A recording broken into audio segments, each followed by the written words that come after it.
En los debates sobre el impacto de la conquista de América, se suele discutir muchísimo sobre la cantidad de muertes que generó.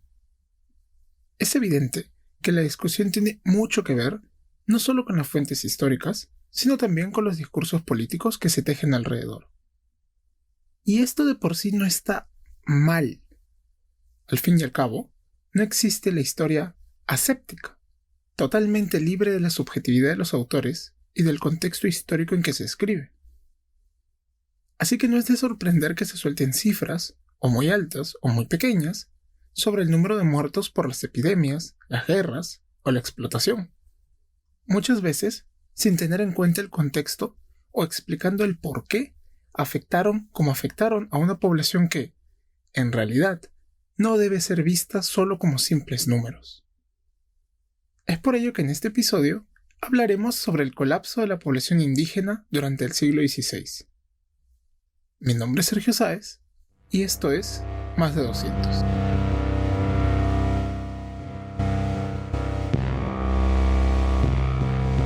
Desconocemos mucho sobre nuestro pasado. Desconocemos cosas como la existencia de templos a lo largo de nuestro territorio desde hace más de 4500 años. Desconocemos que el quechua no es una única lengua. Desconocemos que Túpac Amaru no fue el primer cacique en rebelarse. Desconocemos que el abandono nos ha hecho perder muchísima de nuestra historia. Únete a nosotros en la aventura de evitar que el olvido nos robe el pasado y compartamos la aventura de redescubrirlo.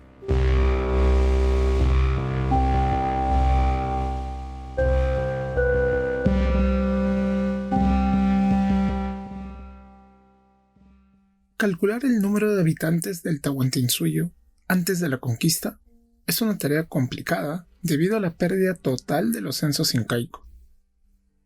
¿Censos incaicos? Pues sí, como cualquier estado tan grande, el Tahuantinsuyo necesitaba mantener un control bastante estricto y detallado de la población dominada para poder extraer el tributo. Así, los funcionarios incaicos visitaban los cuatro suyos recogiendo la información en quipus: nacimientos, muertes, edades, sexo, número de casados, solteros y toda información censal relevante. De esta manera, podían conocer con cuántos tributarios contaba una región y así establecer el tributo indicado, además de separar grupos de mitmas para producir en otras regiones, llanas para el servicio de la nobleza y aglias para la vital producción de chicha y textiles. Cuando los conquistadores quisieron utilizar la información censal incaica, encontraron que el registro de edades no calzaba con el hispano. Es más, los incas no registraban la edad cronológica como tal, sino la condición legal de hatunruna o tributario. Huamampoma nos habla de las calles que recorría cada persona. Hombre o mujer productivo entre 30 y 60 años, jóvenes que pueden trabajar como chasquis o tejedoras, ancianos que pueden realizar tareas pequeñas, ancianos que ya no pueden trabajar, adolescentes que pueden apoyar en el trabajo, niños que pueden cazar e hilar, y así hasta los bebés. Es un sistema clasificatorio en donde se priorizaba la capacidad productiva de la población, y no la edad como tal. Es por ello que hay información tan dispar en los primeros censos.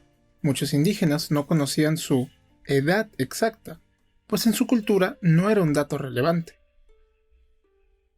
A este problema le debemos sumar las epidemias que asolaron la región andina los años anteriores a la conquista, una de las cuales se cobró la vida de Huayna Cápac, de su heredero, y un buen porcentaje de la población antes del inicio de la guerra civil entre Huáscar y Atahualpa.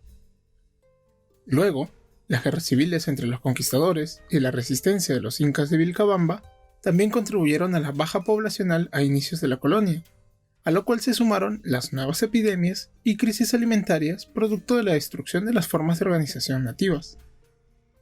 Tomando en cuenta todo ello, Noble David Cook decidió analizar los cambios demográficos de la población andina partiendo de varios modelos para estimar la población antes de la conquista. El primer modelo a revisar fue el ecológico, el cual toma en cuenta la capacidad de acarreo de la región.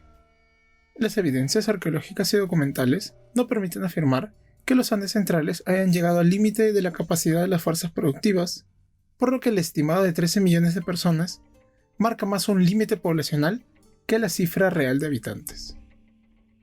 Revisó también el modelo arqueológico, el cual parte del patrón de asentamientos y el estudio de los cementerios. Este modelo es complicado de utilizar satisfactoriamente debido a que se requiere un enorme análisis para definir una muestra significativa del momento inmediatamente anterior a la conquista. Como muchas áreas siguen sin mayores estudios arqueológicos poblacionales y los estimados para sitios como Chan Chan varían mucho, en este caso entre 25 y 200.000 personas, el modelo arqueológico sigue estando en pañales para ayudar a definir estimados generales. Por su parte, el método de las tasas de despoblación parte de los censos más tempranos para estimar una tasa que luego es proyectada hacia atrás. Cook considera que los primeros estudios de este tipo utilizaron fuentes poco confiables o proyectaron sus cifras a partir de una muestra demasiado pequeña. Además, el análisis que hicieron de la categoría tributario no tomó en cuenta las muchas variaciones que pudo tener en cada región, por lo que estimados simples multiplicando solamente el número de tributarios por 5, igualando el tributario como cabeza de familia, solo generaron cifras poco confiables. Así se obtuvieron cifras tan dispares como los 6 millones de Rowe y los 30 o 37 millones que calcula Dobbins. Por su parte, los estimados a partir del tipo de organización social, basado en el grado de complejidad de una población, fueron altamente especulativos y podían dejar cifras de hasta 32 millones de personas, un número claramente excesivo. En el caso del modelo de mortandad epidémica, este es bastante útil, pues permite tener en cuenta las múltiples epidemias que se sucedieron durante el siglo XVI. Viruela hemorrágica entre 1524 y 1526, la que terminó matando a Huayna Cápac, viruela y sarampión entre 1530 y 1532, tifus en 1546, gripe y probablemente viruela de nuevo entre 1558 y 1560, viruela, papera, sarampión, tifus y gripe entre 1585 y 1591, viruela y sarampión en 1606, difteria entre 1614 y 1615 en Cusco y Potosí, y entre 1618 y 1619, sarampión en Lima y la cuenca del Titicaca. Además del alto número de epidemias, la mortandad de algunas de ellas, como el de la viruela, rondó entre el 30 y el 50%, por lo que fue de los factores vitales para la caída demográfica, sobre todo si se daba en conjunto con el sarampión. Cook resalta la importancia de este modelo, pero, para tener un panorama mucho más completo, es necesario tomar en cuenta otros modelos que pueden incluir otras causas de mortandad, como las guerras civiles. Es por ello que, finalmente, Cook utiliza el modelo de proyección de censos, pues permite plantear estimados bastante plausibles con márgenes de error no muy amplios, los cuales pueden ser ajustados al combinárselos con las tasas de mortandad de las epidemias. Un problema de este modelo es la presencia de forasteros, es decir, migrantes que no eran contados como tributarios en la región que habitaban. ¿Por qué son importantes? ¿Acaso eran tan numerosos? Debido a que al abandonar sus comunidades perdían todo derecho a tierras, los migrantes contaban con posibilidades muy limitadas en la nueva región habitada, y por ello se les dispensaba del tributo. Ergo, no se les contaba como tributarios. En las regiones sujetas a la mita minera, como en los alrededores de Potosí o Huancavelica, su número llegó a ser tan alto como el 50% de una región, pues preferían perder sus relaciones comunales a servir en las deplorables condiciones del trabajo minero. Sin embargo, a pesar que su número no escaló de la noche a la mañana, este se mantuvo más o menos estable hacia la década de 1680, después del rápido incremento luego de las reformas toledanas de la década de 1570. Entonces, teniendo en cuenta todo lo comentado, ¿cuál era la población de los Andes centrales al momento de la conquista? Siguiendo el modelo de proyección de censos, Cook estima un mínimo de 3.8 millones de personas. Pero debido a que la mortandad indígena entre las décadas de 1520 y 1570 fue mayor que las posteriores, el número real no puede estar cerca de este mínimo. El máximo así se estima en 8.8 millones de personas, que coincide con el estimado de 8 millones del modelo de mortandad epidémica. A estos números debemos sumarle la población de la selva alta y la cuenca amazónica, para la cual Denevan calcula unas 477.000 personas, al momento del contacto. Cook finalmente plantea un rango de entre 5.5 y 9.4 millones de personas, inclinándose por la cifra de 9 millones debido a la gran tasa de mortalidad epidémica documentada. Son 9 millones que cayeron a 1 millón en 50 años y que para 1620 se redujeron a 600.000 personas. ¿Cómo podemos explicar una caída del 93% de la población en solo un siglo? Como hemos visto, Cook le atribuye a las epidemias una gran importancia, pero esto no quiere decir que hayan sido el único factor. Finalmente, las epidemias no se propagan por igual, y eso se puede observar en el impacto que tuvo en las diferentes regiones andinas. La costa fue casi aniquilada. El norte fue la primera región en entrar en contacto con los europeos y la primera en recibir las epidemias. Al rápido despoblamiento se sumaron las guerras y los desastres naturales que minaron a la población. Estos últimos, en la forma de lluvias torrenciales, no habían sido un problema tan importante en tiempos prehispánicos. Las comunidades y estados andinos se organizaban de forma que podían mantener funcionando el enorme sistema de canales construidos desde tiempos mochica. Pero con la desestructuración de los sistemas andinos, estos esfuerzos desaparecieron. Las nuevas autoridades coloniales dejaron a su suerte a la población aborigen, la cual se encontró con periodos de hambrunas y escasez que continuaron golpeando a los sobrevivientes de las guerras y epidemias. El despoblamiento fue tal que la configuración demográfica de la costa norte se hizo cada vez menos indígena, más mestiza, más hispana y más afro, a medida que continuaban llegando esclavos para trabajar los campos ahora abandonados por las muertes masivas. Esto contribuyó también con la rápida desaparición de mucha de la cultura norteña, junto con la extinción de las lenguas locales, como el sechura, tayán, uchik y quingnam, de los que hemos hablado en un episodio anterior. La costa central también sufrió de los mismos males, pero debido a que Lima se convirtió en la capital del virreinato, llegó mucha población indígena migrante que también transformó la demografía local. La población originaria casi desapareció y fue reemplazada también por mestizos, hispanos y afros. La población indígena, por su lado, no se recuperó a pesar de la migración, pues la mayoría eran hombres dedicados a varios oficios y no familias indígenas enteras. La costa sur fue la más vapuleada por la caída demográfica, pues a las epidemias, guerras y desestructuración de la administración se sumaron los terremotos que una y otra vez destruyeron los nuevos asentamientos indígenas e hispanos. Además, la misma reconstrucción agravaba la situación de la ya golpeada población indígena, que ahora no solo tenía que trabajar, pagar su tributo, sino también reconstruir las nuevas ciudades hispanas. ¿Y por qué eran tan susceptibles a las epidemias? Además de que la población no estaba habituada a las enfermedades europeas, hubo un factor crucial: la reorganización colonial. El virrey Toledo obligó a los indígenas a vivir en reducciones, para así poder censarlos más rápidamente y mantenerlos mejor controlados, a pesar de que este no fue un problema en tiempos incaicos. La otrora población dispersa se concentró en los llamados pueblos de indios, y allí era mucho más fácil y rápido que se propagasen las epidemias. En los anteriores asentamientos, los indígenas podían vivir más alejados unos de otros, descontando las grandes ciudades, claro está.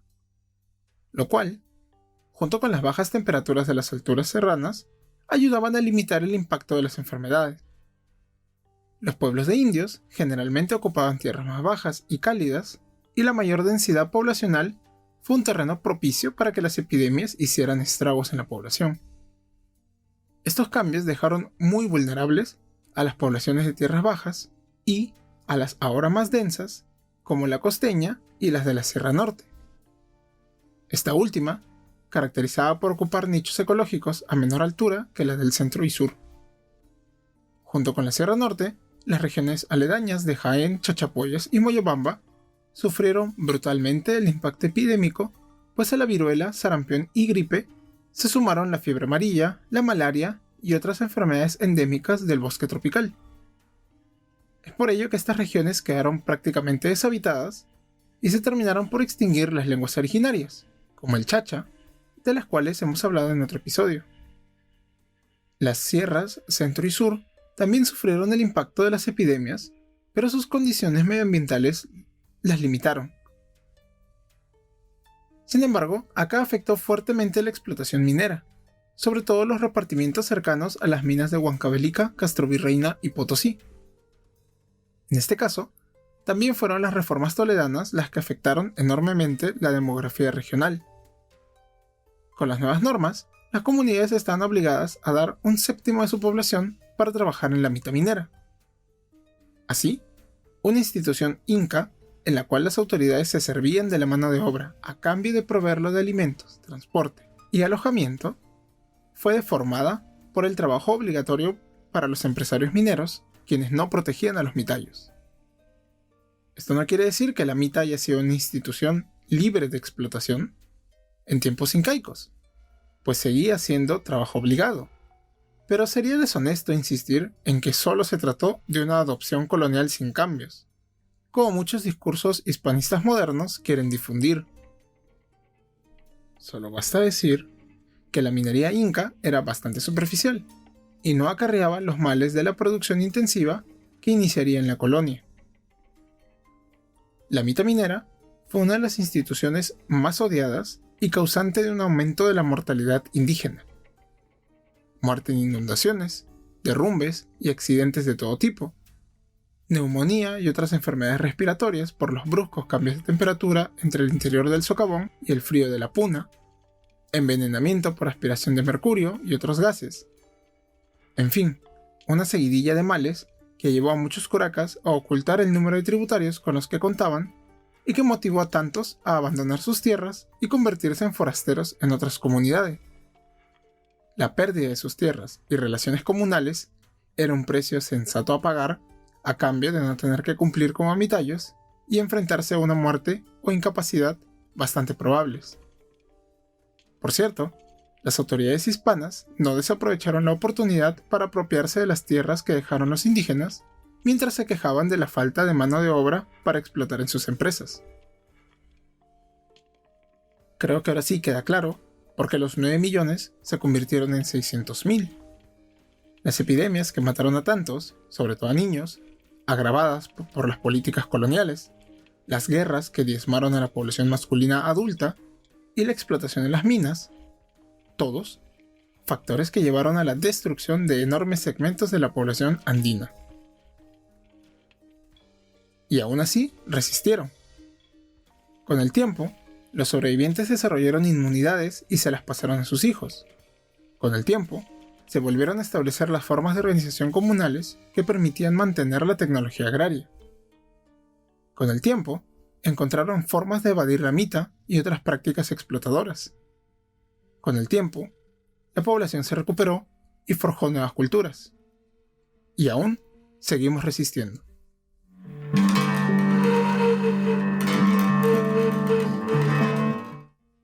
Gracias por escuchar un nuevo episodio de nuestro podcast.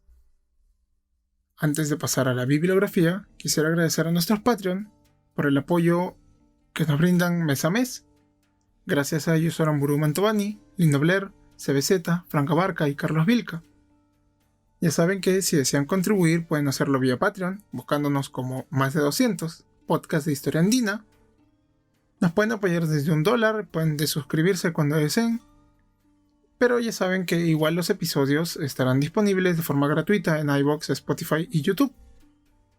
Para cualquier comentario, crítica o sugerencia lo pueden dejar en la caja de comentarios de iVoox o en nuestra cuenta de Twitter, en donde nos pueden encontrar como @más de 200 en números. Y bueno, respecto a las fuentes, en este episodio, como pocos, hemos recurrido a una, que es el trabajo base para entender los cambios demográficos en el tránsito de tiempos precoloniales al inicio de la colonia. Este es el libro de Noble David Cook, del 2010, La catástrofe demográfica andina, Perú, 1520-1620.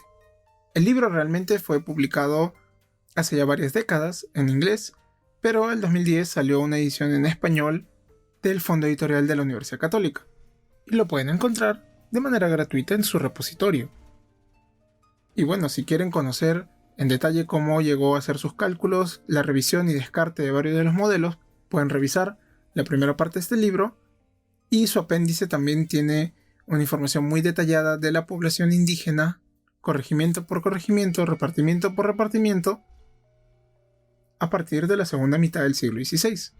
Así que si les interesa alguna región particular, si ustedes o su familia o simplemente por estudio quieren conocer cómo evolucionó alguna zona, pueden recurrir al apéndice, que los datos son muy detallados.